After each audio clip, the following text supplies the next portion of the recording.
Hey everyone, welcome to It's a Material World. We're the show that uncovers why material science will change the world. Consider subscribing and hitting the like button down below. It would really help us out. And also, we have a free MSc company database categorized by industry sector, location, as well as internship and full-time titles. So if you're interested in that, you can find the link in the description below. Hello, everyone. Welcome back to the It's a Material World podcast. I'm Puneeth. My co-host David is joining me today. How's it going, David? What's new in your world? It's doing good.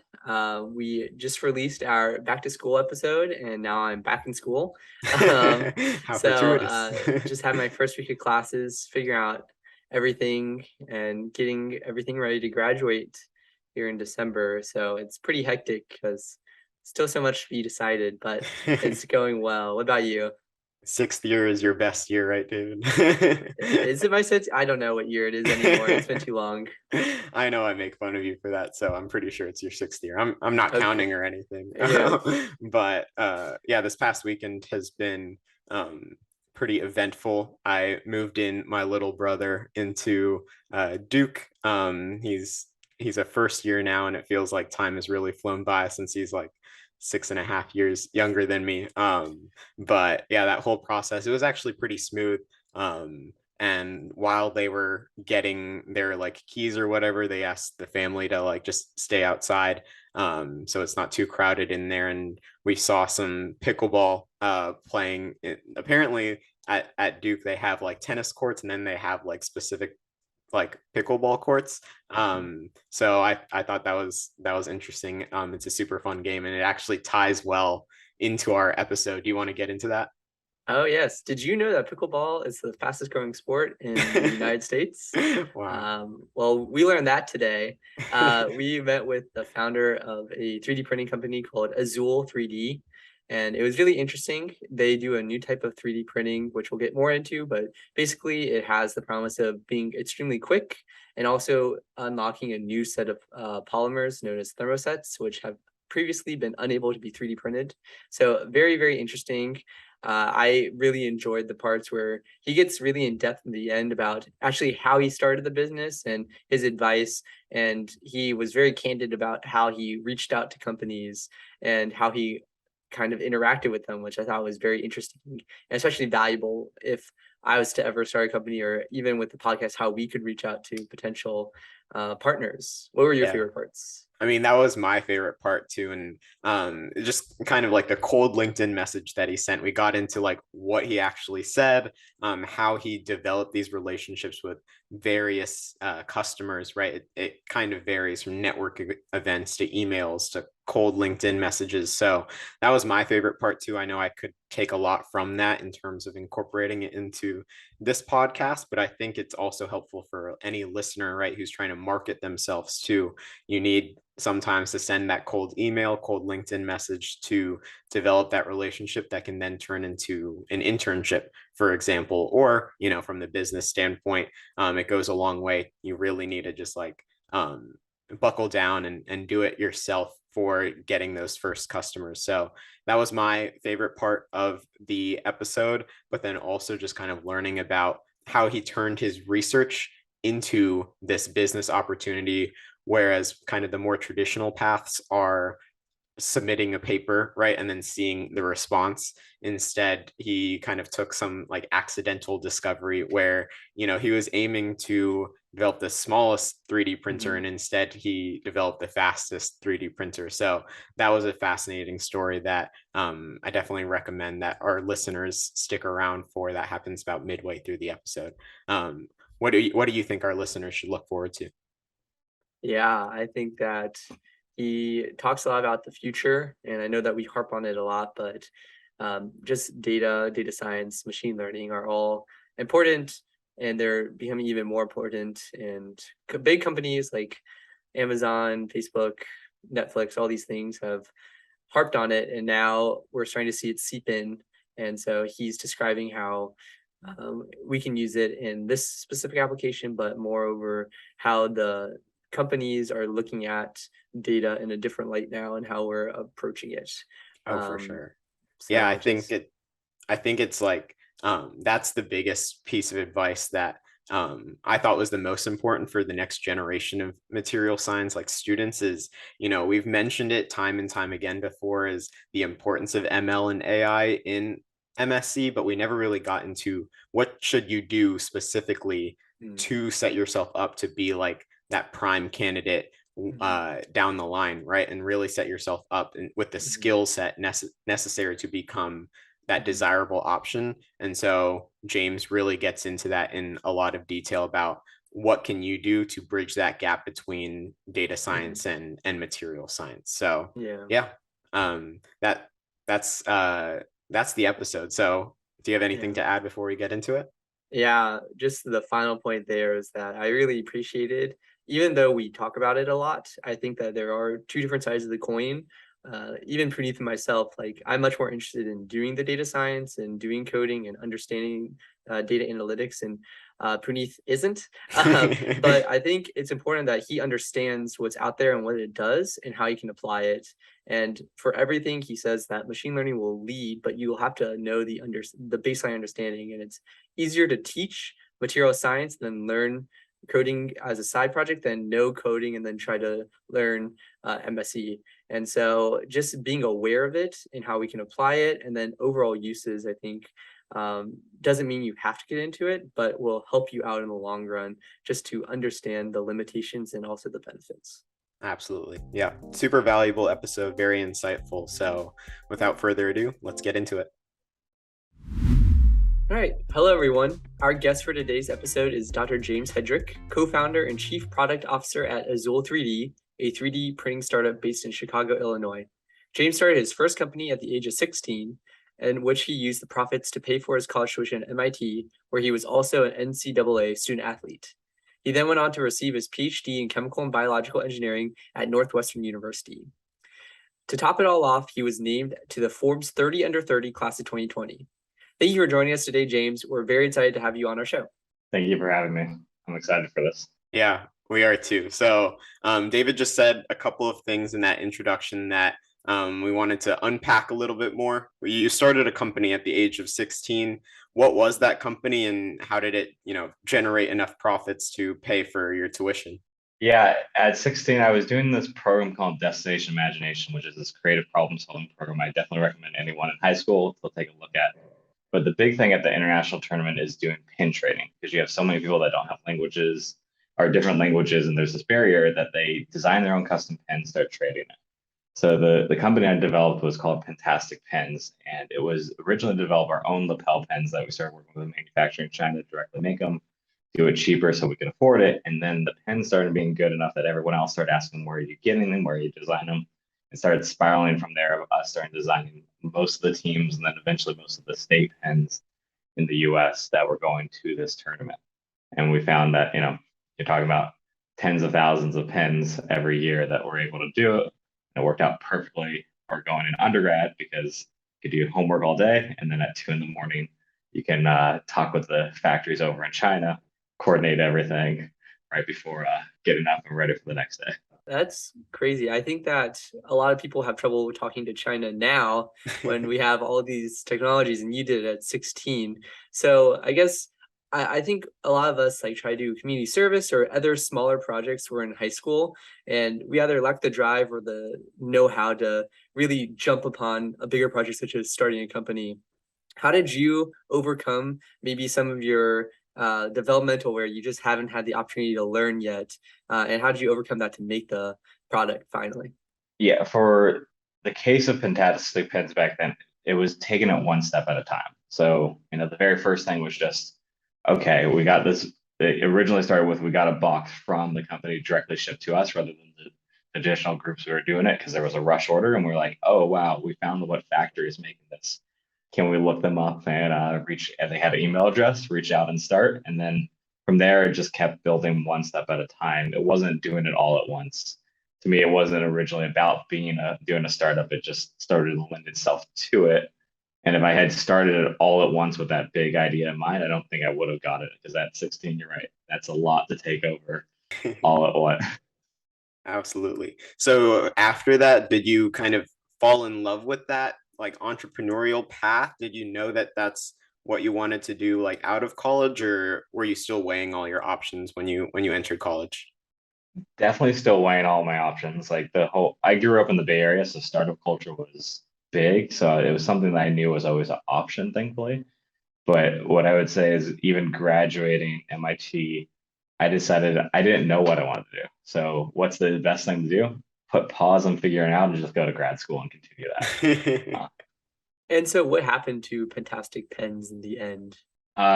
Eventually my brother started taking it over for a while, and then it kind of started to die off really when the pandemic hit. But it was something that was always going to be what people call a lifestyle company versus something that could be a venture back.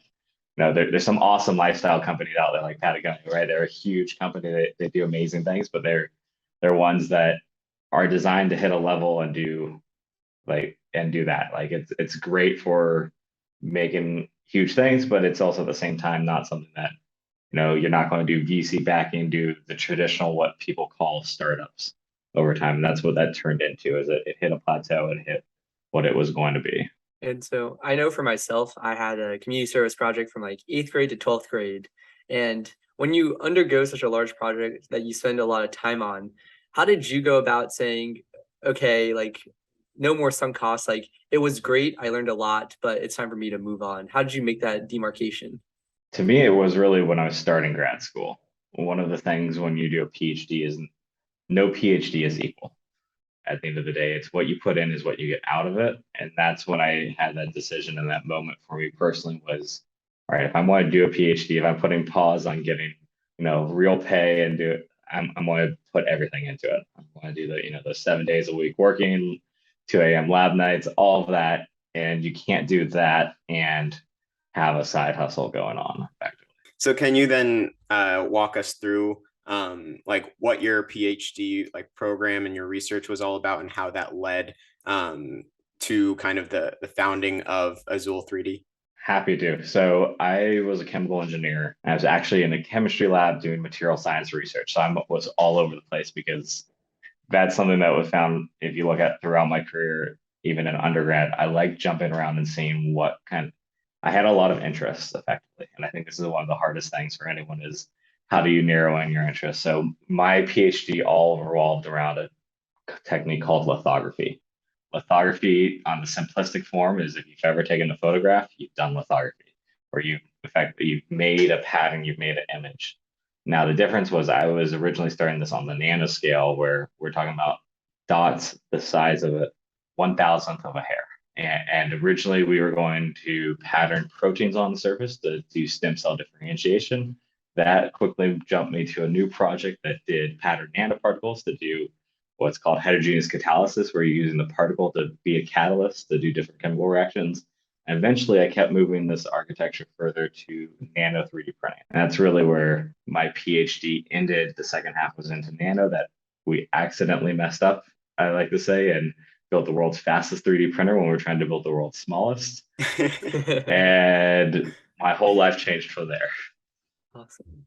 And so with your research and your knowledge, you did launch Azul 3D, which is the company that we'll get more into today. But I know a lot of people who do PhDs never realize their interesting part of science into a company. How did you take your idea of taking the fastest 3D printing and then say, yes, this is something that could go farther? Yeah, there's two halves of that, really. The one, there's a lot of great research going on but the whole point of basic research is, or sorry, PhD research is to usually do basic research, fundamental science around it. And sometimes there's a applied part. For me, being an engineer versus a traditional chemist, there was a lot more applied to it. But half of it comes down to timing. It perfectly timed out that what we were doing actually solved the problem and the market really cared about. The second half of it came to when we realized what we had there. There's a couple options to do with your work. You just publish it, see what industry thinks of it. You can go talk to the universe and have them start looking for people to try to license it out. But really, that doesn't always work out. If you really want to see something that you invented in the lab translate over, you have to decide to do it yourself. And that was one of the big decision points in my PhD was, is this something that I believe in enough that I would, sidestep anything I was thinking of a career before and fully jump into this? So then can we walk back to like that accidental discovery, right? Like you're trying to build the smallest 3D printer and you build the fastest, right? What was that process like? How did that discovery come about? And then how did you tie it, like David was talking about, to like the applications, right? Or think of that as like the next possible pathway when there are a bunch of options and there's also, you know, a bunch of 3D printing companies out there as well. Yeah, so going back to those nano days, we had this array of these basically nano pillars that would move back and forth and shine light. The big issue that we kept facing is that every time, and we work in 3D printing of liquid resins where you have a liquid that you shine light, turns it into a solid. When it would turn into a solid, it cure right where the light was shining from, which was this nano pillar. It would basically rip off the pillar because it would stick to it. And that was the issue we kept finding. So what we solved was we developed a layer that would coat these pillars that would actually stop any adhesion from occurring. And so you could print and stop, and it had to have incredibly low adhesion forces for that size. And what we had this aha moment was, okay, what if you ripped out the pillars, kept effectively that same interface, but used a normal projector like everyone else in the macro world does? Could you print the same, but now not stick and be a continuous printer?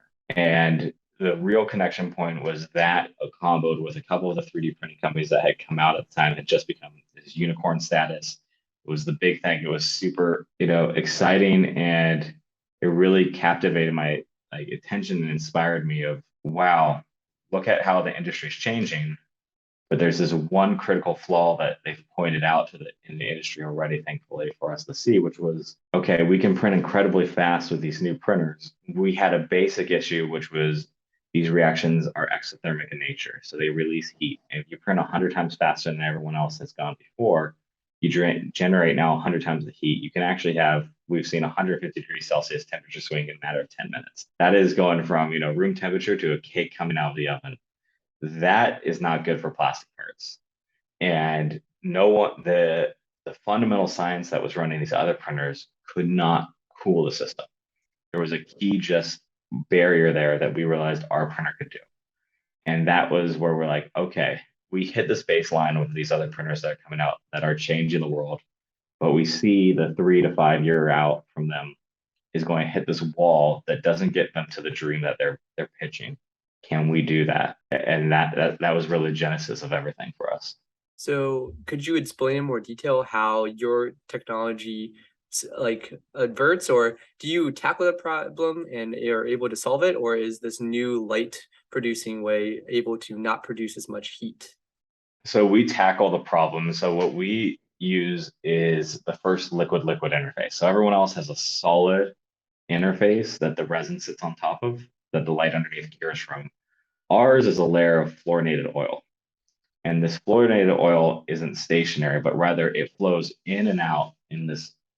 And I'll get a little technical for some people, but if anyone's had a Chemie 101 or a Mechie fluid, it's a laminar flow profile going across. And as it comes in, the oil comes in cold and acts as a heat sink. So just think about the oil in your car. It's cooling the part in the same way. So it absorbs the heat out for the first time. At the same time, the motion of the oil is what makes everything exciting on the material side. It does the same thing as if you ever hydroplaned, where your tire stops sticking to the road. It's called a slip boundary. It's the non-standard condition for a pipe flow. The other example I like to give for people is, have you ever seen the magician trick where you have the tablecloth and they pull it, and now that it moves? The same thing. That oil is like the tablecloth going across, and now the part is completely unaffected by that interface and can continuously pull up.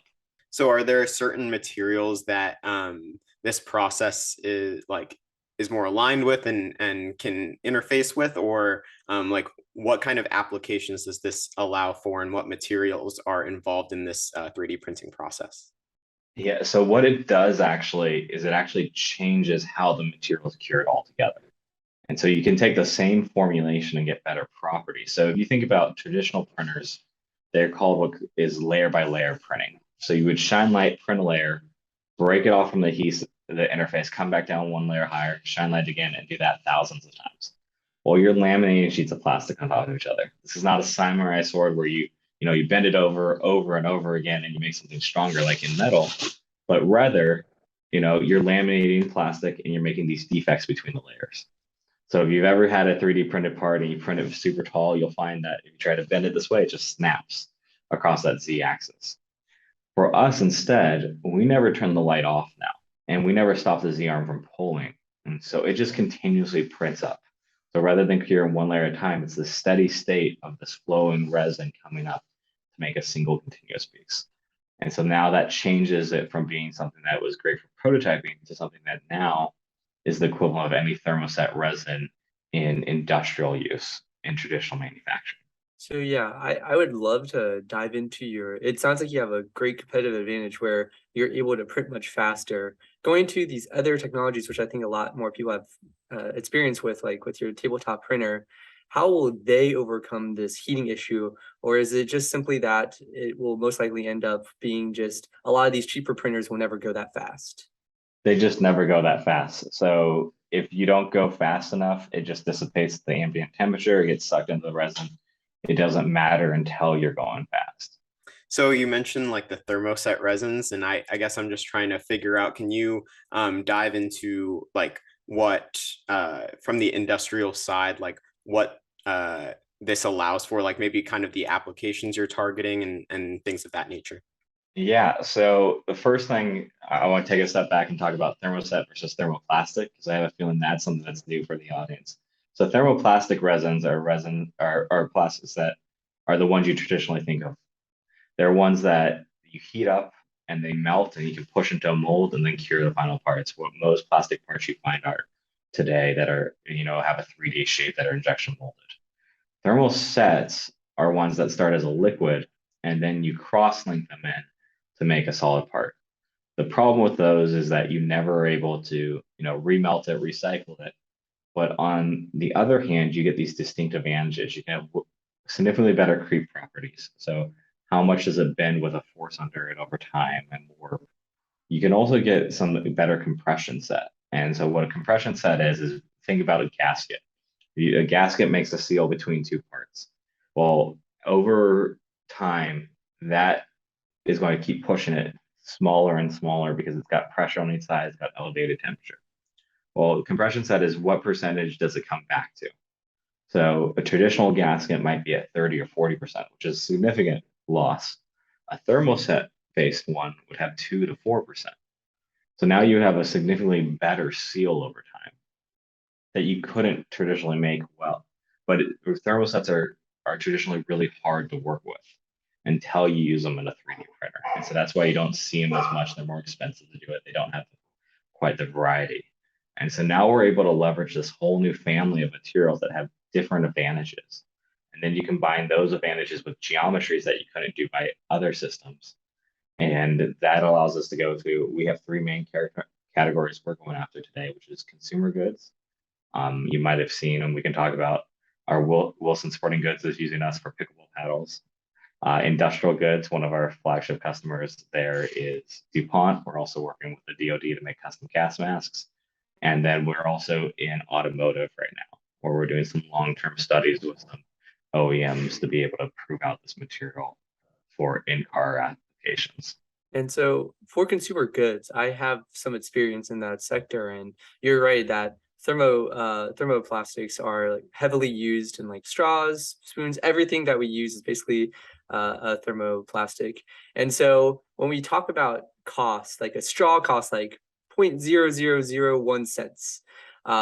When we talk about injection molding, which is like this very mature technology, and then we compare it to now you can make a better straw or maybe more durable or etc.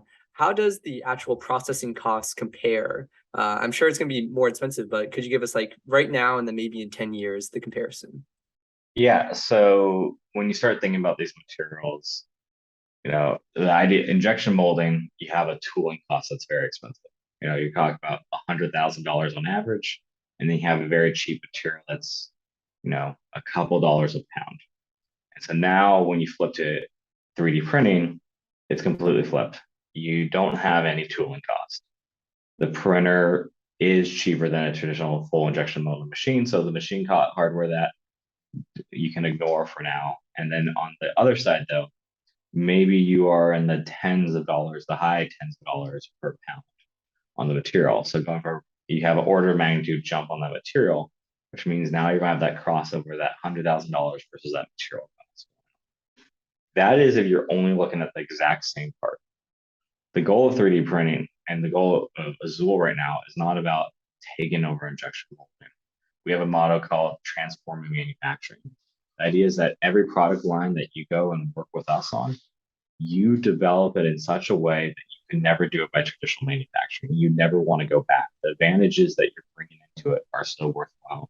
So you have more added value than added cost.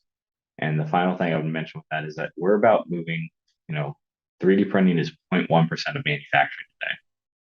Over the next couple of years, how do we get from 0.1% to 1%?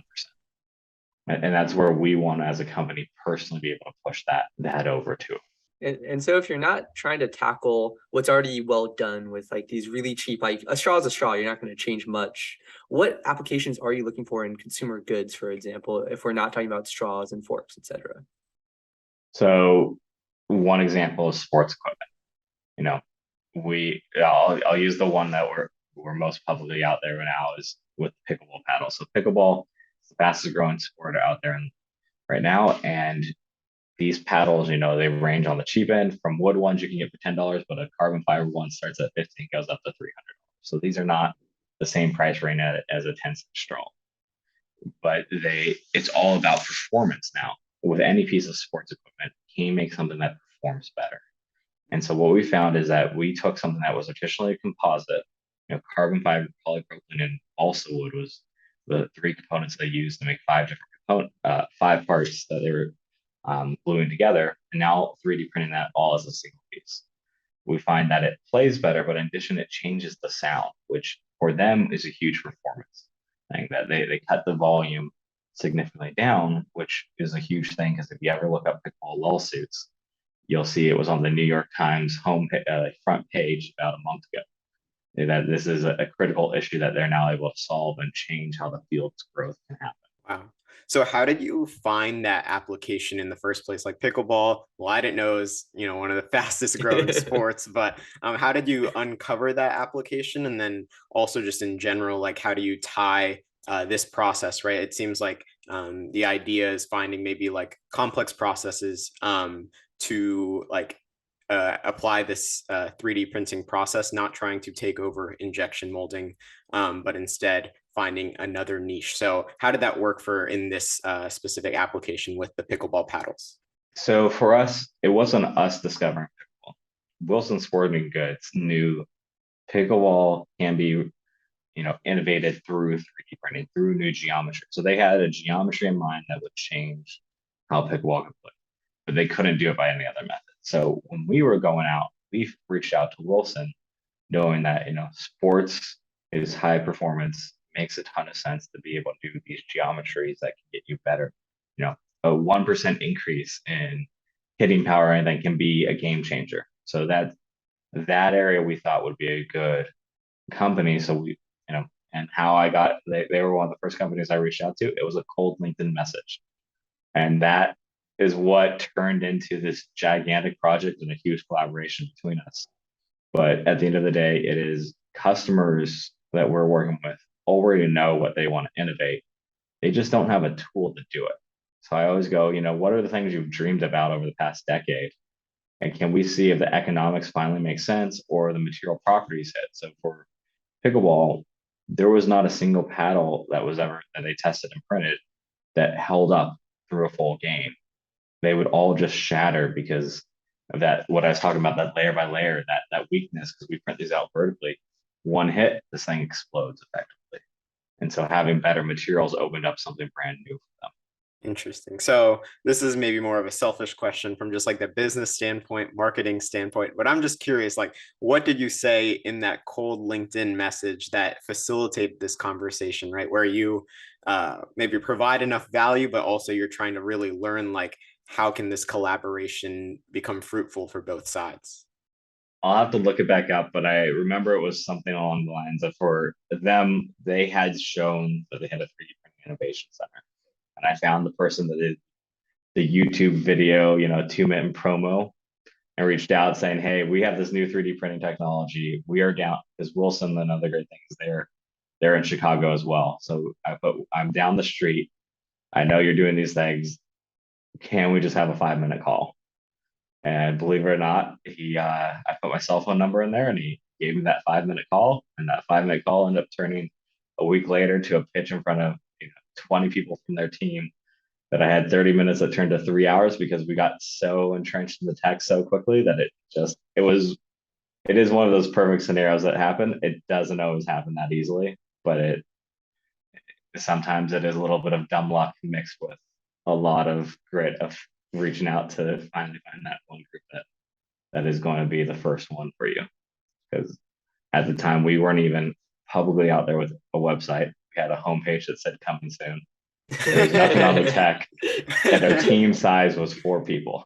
So Wow. it was you have to, when you're first starting out, find that group. Like you have to find that first adopter that is willing to take a chance on it once they, and can understand the vision of what you're doing and it lines up with what they want to do. So over the past couple of minutes through your answers, you've talked about a bunch of different materials like thermosets and how we can leverage this new branch of materials. And then you also just talked about how now you can go to Wilson and say, what performance are you looking for? And so all this kind of leads back to the material development process.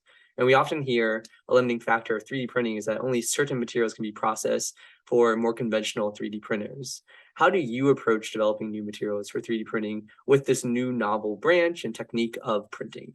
Yeah, so for us, we now have 450 materials back of house to start with. We've spent the first 4 years of the company just going, okay, there's 4 main categories of material you have before we get to specialties, which whole nother conversation to have, but you have elastomers, think about your shoes. You have flexible materials, think about like living hinges, to durable, that's where these paddles live in, and then really strong, rigid that don't have high elongation. So you have these groups here that we started building out as many points across it because our goal was, we know we can make materials that are truly continuous.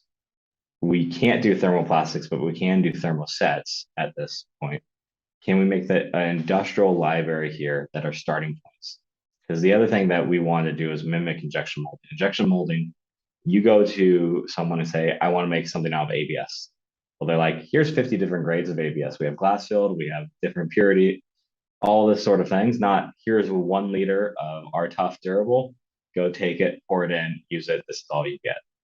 And we find that by having that approach and by making this huge data set, that each customer can come in, we can fine tune in quickly to exactly what they need. Most of these projects we're going after are ones that other 3D printers have failed at. And so the off the shelf already doesn't. So for example, I am doing a research project where I had to source some NBR, natural butadiene rubber. And there's like 40 options and I have no idea what all these different ones, they look exactly the same to me. How is Azul approaching that problem to kind of hone it in? And then with the entire data and data science becoming more popular, how do you see this field moving forward, with ML and AI potentially? Yeah, so how we work to hone it in is because in addition to the 40 different variations, what a lot of our competitors do is then say, okay, on top of that, I can also synthesize 40 different other variations. And to us, all of our chemistry is done, we view ourselves as formulators, not as true chemists. And in that sense, what we're doing is taking things from other industries and leveraging it in. And I think this is one of the big, butyl, there's a lot of good ones, but our approach is, let's look at what has been the best formulations out there in the adhesives, of all things nail polish, coatings, the UV curable society, field as a whole. Take these industrially proven components that, what are the best sellers? Why are they the best sellers? And then can we start incorporating those into a formulation that would work for 3D printing? Because the material properties translate over. The other thing that translates over is cost. Sorry, what was the second half of your question? How do you see, you are focusing on getting a data set so that you can help customers in the future. And I think that overall, as a whole, just data is becoming more valuable. And I think material science is starting to pick up on that. So how do you see the field moving forward in the future, if now we're turning to formulators and honing each application, especially with no tooling cost? Yeah, I love this question because AI machine learning is the future for materials, but there's always going to be a combination of can it help you lead the way, but won't get to the final, at least in the short term.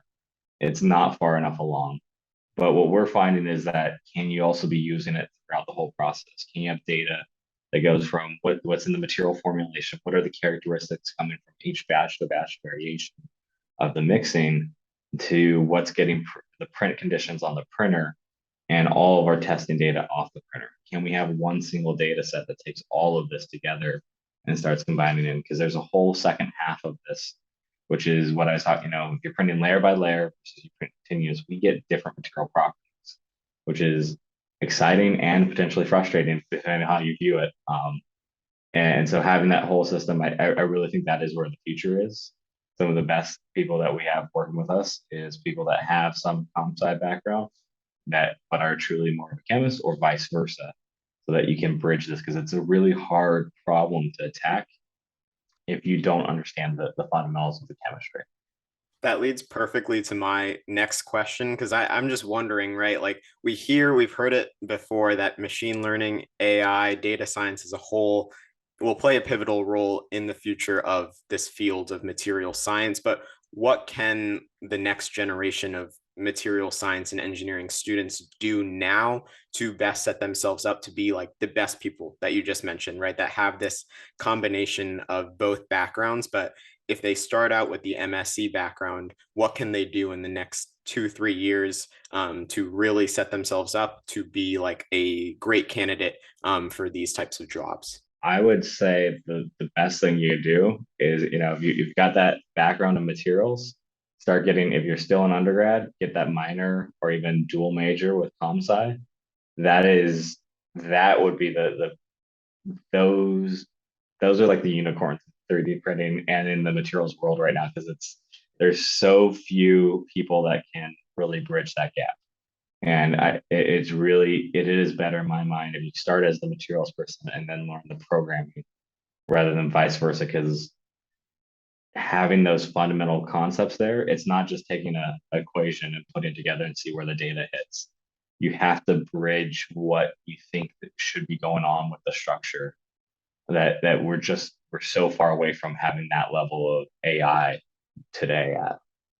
I think one question that I personally have, and since you're passionate about it, someone that might be really good, but I am someone who's interested in computer science and I've tried to hone my skills and apply it to my internships. But one thing, especially with these mechanical and like manufacturing in general, is that there's a lot of data that you can get. The data collection side is very advanced with PLCs and all these microsensors, but the data that you get is very confusing sometimes and a lot. How do you, or what's your company's philosophy on trying to hone down to the major parts? Because I can collect 10,000 variables, but then trying to apply it into any sort of model to give me any sort of analysis becomes increasingly hard, especially when you don't have maybe the expertise of like statistical analysis as a traditional computer science machine learning expert would. It's kind of what you just meant. Like, can you do statistical analysis to it? Can you do like ways of filtering the data to make it easier to understand and go on? That's a big thing is that we try to collect as much data as possible, even though I know what we use today might be a tenth of what we actually collect. And over time, the plan is to get more and more. So there's two. One, can you filter it out? Two, can you look at, your background? What are the things you think are the most important?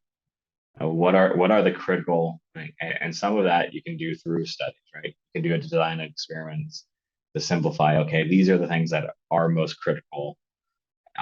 Let's just take that data to do the analysis with first, knowing that all these things are secondary. So maybe they'll have, they will have an effect, but if they're smaller than the other one, you can still get that trend that you're going after that's most important first, and then build it up.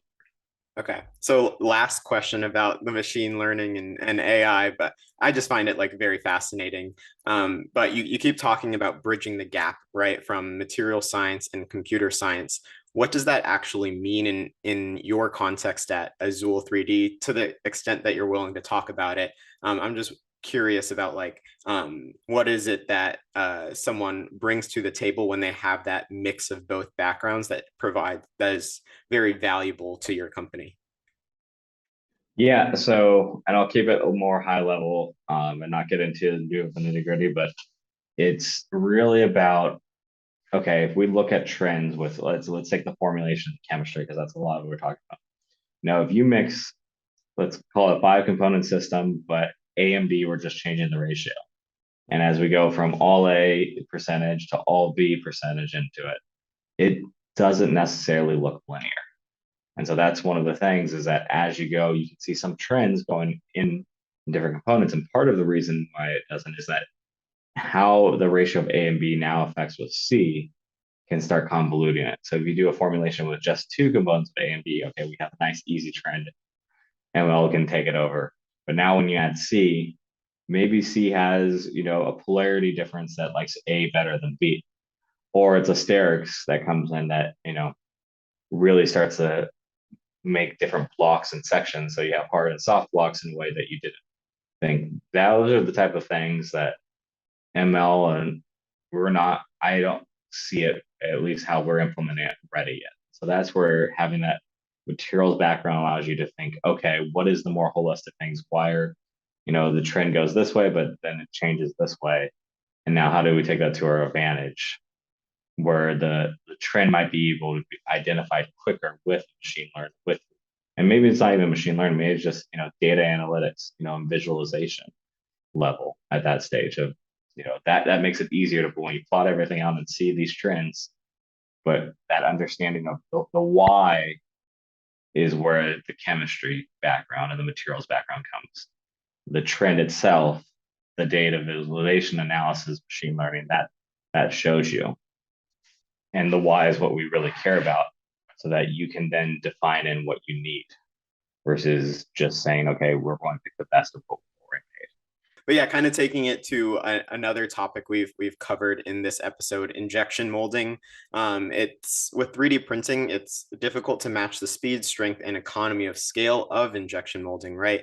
And so I was just wondering if you can elaborate on the role material science plays in overcoming these 3 main challenges.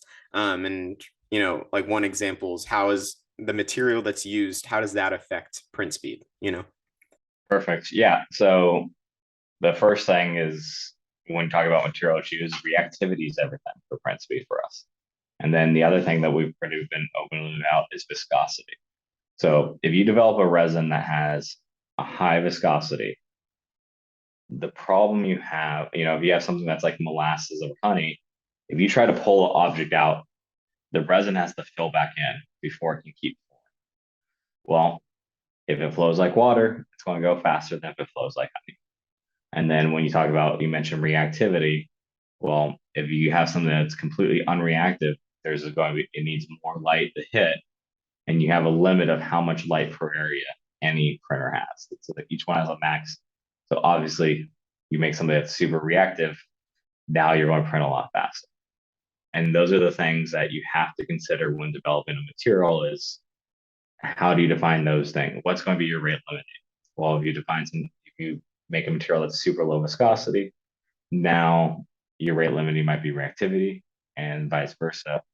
With going with it, the other critical component with it is that as you move to low viscosity, one of the things that we have developed is, how do you make the network be truly long? Because having a super long chain, you're guaranteed to have what you want. It's already built in. And that becomes a very difficult question that I'm really proud of the materials we've developed today, but that as a material scientist, you'll really have to now think of, okay, you have these very specific operating parameters. I need this minimum reactivity. I need viscosity of that's below this. And I have to have these material properties. How do I do it? And you have to fit into that box. And so I'm a little rusty on my polymeric knowledge, but are thermosets able to be crystalline? And if so, I know for like thermoplastics, especially, you can control the temperature to determine the amount of crystallinity, and that affects a lot of properties too. So now there's more layers to how you can affect your final product. Could you speak more on how you can control some more intrinsic material properties in this process? Yeah, so every like thermosets and thermoplastics are similar in that way of having different level of crystallinity. Part of that becomes what component you choose. Part of it's the laminate. It is definitely so. One of the other key things that I was talking about here was the oil temperature cooling that system, right? So now you're right. As you start running this, one of the our whole goal is to keep thermostatic control of that printer because if you have a material that is cured at room temperature versus cured at 100 C, you have the potential to get different properties. You have different networks forming. You have different, and part of that comes sometimes if you have some of our formulations have up to 30 different components in it, which is a lot of different things that each one has a different reactivity. And all of those reactivities don't have the same sensitivity to temperature. So some of them become more reactive as you heat up, some of them less. So you have the potential to change your network. That is not something you want to do. So now you need to be consistent with your setup here and have your parameters defined accordingly. I was just going to say, this might be a silly question, but let's just say you have one material, call it material X. How many variables do you think that you can control with your system for any given run of material X? So when we talk about the machine learning, the real area where we really go into is controlling all of those variables because we can control the temperature. We control the light intensity, the Z speed, the oil coming in, the resin temperature, the flow rate of the oil has new fun things. It there ends up being a dozen key properties that come in it, and what we found is because of our flowing oil, we have a couple more than everyone else. It has a stationary interface, so we have to do everything what everyone else does, plus a little bit more. Yeah, it does become a really complex system where it easily, you find what are the biggest ones, right? Light intensity and Z speed are the easy ones that you can do DOEs around in the early days of the study. So when we were first, just in a lab, that's where we started. But then it keeps branching and building up to a point where you don't just have, an intern running a million different samples. You really need to bring in that data as we've talked about. Do you think that complexity in defining those process parameters is the primary challenge from the technical standpoint to like scaling this company like 5 years down the line, 10 years down the line, or is there some other challenge that we haven't yet covered that presents itself here? Believe it or not, the scaling of this comes from the business side more than the tech side. What we found on our level is that we've developed products that really have become game changing. Um, Now, DuPont, we're in the electronics and industrial division of them, doing something with some of the craziest regulations I've ever seen. And we're hitting specifications that just haven't ever been seen before. So we know on the tech side, sometimes it takes a while to dial in everything, but once you dial in something, you can do it really, really well. It's finding those applications so that they aren't, one-offs, but really finding things that, that yeah, it's that 1% of manufacturing. We have this multi-trillion-dollar manufacturing market. Let's start with the first percent of it. Can we redefine what is really needs to be changed? And that's always the hardest thing because go back to pickleball. I hadn't heard of pickleball when I first met the Wilson team. I was like, pickle what? I didn't know. But you have to figure out how to get to the right customers that do know what they need that your tech can do. And that's always a hard thing because they haven't heard of you, especially as a startup. And while you've probably heard of them as household names, aren't fully familiar with their whole cat. You can't be an expert at everything. And that is where I think that combination of finding those groups and making those right connections defines how our growth comes from here. So I'm just curious, how did the relationship with DuPont then present itself? You mentioned it with Wilson, right? They're down the street, cold LinkedIn message. Was it a similar story with DuPont? It was a networking happy hour event where we met the venture group. I got 3 minutes with the person. They wouldn't they took my card, they asked for a slide deck that they wanted to send to their technical teams and send out the deck. And about 4 months, didn't hear anything. 4 or 5 months later, I get an email from someone at DuPont saying, your deck just came across. It perfectly lines up with something that we were looking to build out a whole company to do around. Can we talk? And they had this project that was absolutely perfect for what we were doing, that they didn't have a way of solving it, but their proof of concept work showed that if they could do this, it would like completely game change that field for them. Wow, that seems very fortuitous.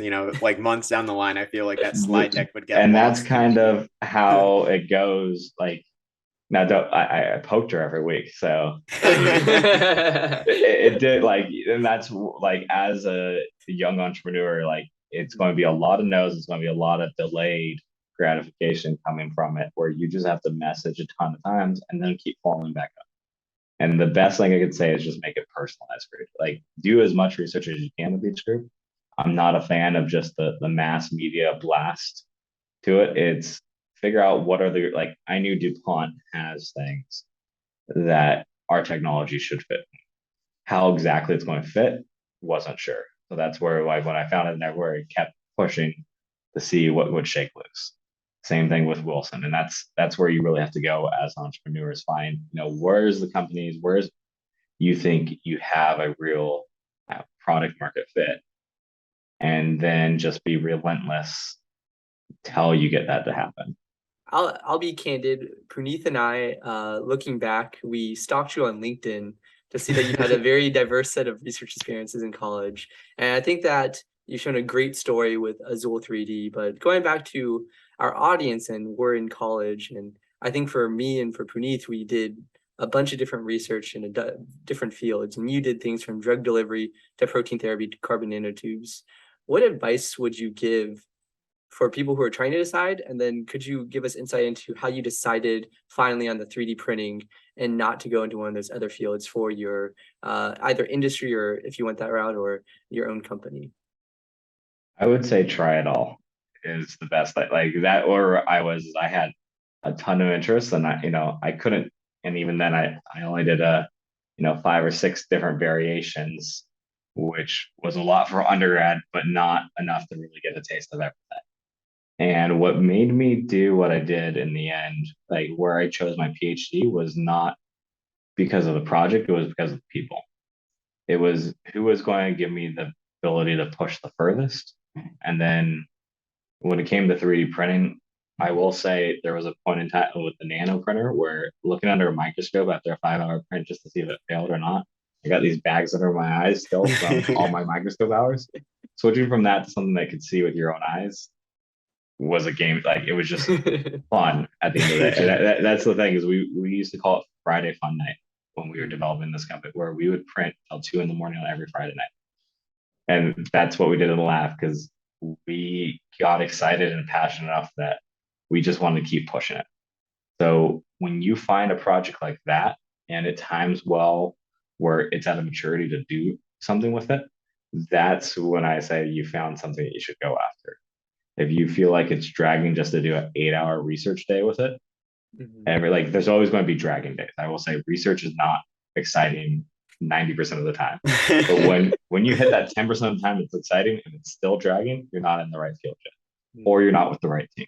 And it's the mixture of both. So make sure when you're at this stage, find, especially if you're looking to do grad school, I say find the group first and then pick the exact project second, rather than, okay, this is my dream project, now let's see if that group makes cultural sense for me. Maybe going back to your pen company and now these research groups, how did you decide, and what would your advice be to say, okay, this isn't it, I want to try something new? Because I know I've had moments where like, oh, I'm not sure, I'll just stick it out for a little bit longer to see, and I can see where that could drag on forever. Look at where you think you're going with it. So like with the pen company, I knew if I kept doing it, there was nothing new for me. Again, we had a very specific market size that had a max cap that we were hitting. So it wasn't like me personally wouldn't have more growth out of it. So if you're sticking something a little bit further, the best example I like to say is like my brother did investment banking, the standard 2 years after graduating, and then you go like a year in, he hated it, but he stuck it out that extra year because there was a lot of things that he learned from it that grew, that helped him for the rest of his career.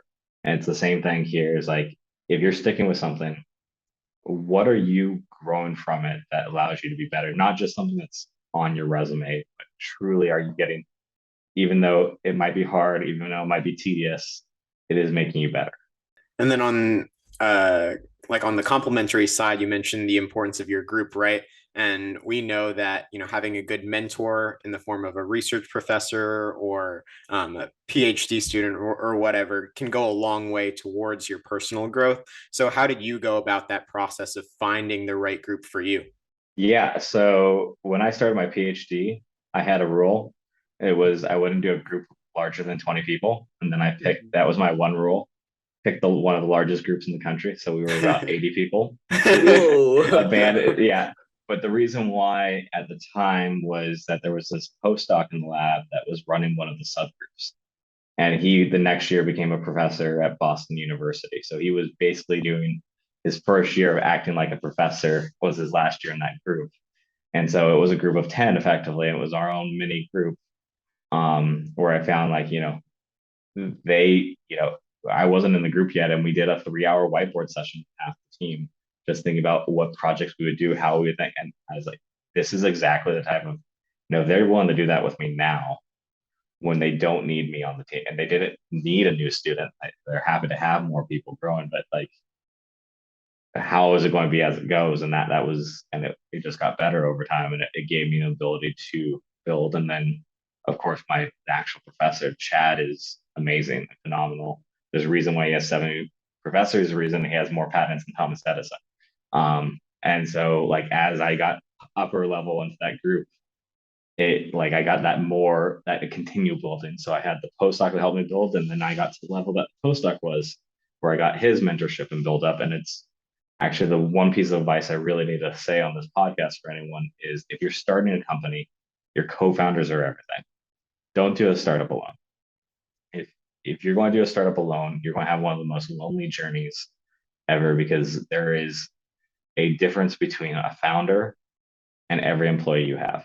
And there's a difference between a founder and an investor. And you're going to have a lot of pressure on you, because you need to meet payroll every week. You need to keep things, and at the end of the day, a lot will fall on your shoulders. Even today, like I'm chief product officer, I'm not the CEO. We have brought in an amazing CEO, but it doesn't mean I don't have just as much pressure to make sure things go up, because this is my startup just as much as it, like at the end of the day, founded. And so having that original group of founders for me has got us through a lot of hard times. Raise around April of 2020 and close it was not a fun thing to do, but it was something we got through together. And it's how I know like we'll continue to get through, is that the team we've built and the team we started with. I love that. So, what exactly did having multiple founders like enable? I know I understand from just like the responsibility side, being able to share that, especially when times are tough, that goes a long way. How are you able to kind of divvy up responsibilities as well when building out and scaling up Azul 3D? How it really divvied out for us was that one of the, for a startup, the lifeblood of the startup is getting money in the door. When you're starting, especially on a hard tech or materials, that's not going to come from customers at the start. It's going to come from investors. And you cannot at the same time slow down any of the tech development. So there's too much for any one person. So one of the great things is that we had, my PhD advisor had done startups before. So he was, while not coming full time into the company, was able to start making connections with the right investors while we were starting to develop technology. My other founder over time held down the fort on the tech to make sure, as we had this team, kept moving forward while I did the original pitches. And it was kind of going like, you have to tag team different things, because trying to do the pitch and keep moving the tech and finding customers all at the same time, you either find a couple really good, like that's where the founding team is about, is having that diversity so that everyone can keep it pushing forward. And you don't have the thing that I've seen a lot of small startups that have one founder do, which is they make a great invention, they get a proof of concept, and then the tech stops for 6 months while they do that first round of funding. Well, if you're in a competitive area where you've now sent that slide deck out, that 6 month lead time was your edge. You can't lose that. Yeah, that makes a lot of sense. Wow. So, this was a really, really like insightful discussion for I think any material scientist or engineer. So I was just wondering if you could wrap up this episode with your final piece of advice. You've already shared a ton, but your final piece of advice for like MSCs who are in school or just starting out in their careers. What would that final piece of advice be?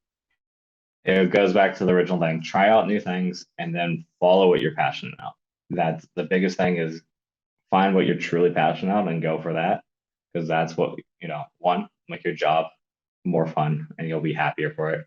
And two, that's where I think people really start to change the field. I love that. Well, thank you so much, James. It was a pleasure having you on the show. I definitely learned a lot. Perfect. Thank you for having me. This was great. As a materials engineer, we can make an impact in nearly every single industry. But with that versatility comes a lot of different options to choose from. So if you have no idea which industry or position is right for you, believe me, you're not alone. I've been there, done that. But just for a moment, imagine narrowing down your ideal role and company by the end of this week. Imagine being able to secure your dream job offer without having to apply to hundreds of job openings. Our online course, MSc Academy, includes video testimonials, resumes, interview prep, and mentorship from materials engineers who have been in your shoes. We also connect our members with companies and industry professionals in our expansive network to help accelerate your job search as much as possible. To learn more and get started, simply click the link in the description below. And if you enroll within the next 24 hours, we'll add 3 bonus career development resources. I hope to see you there.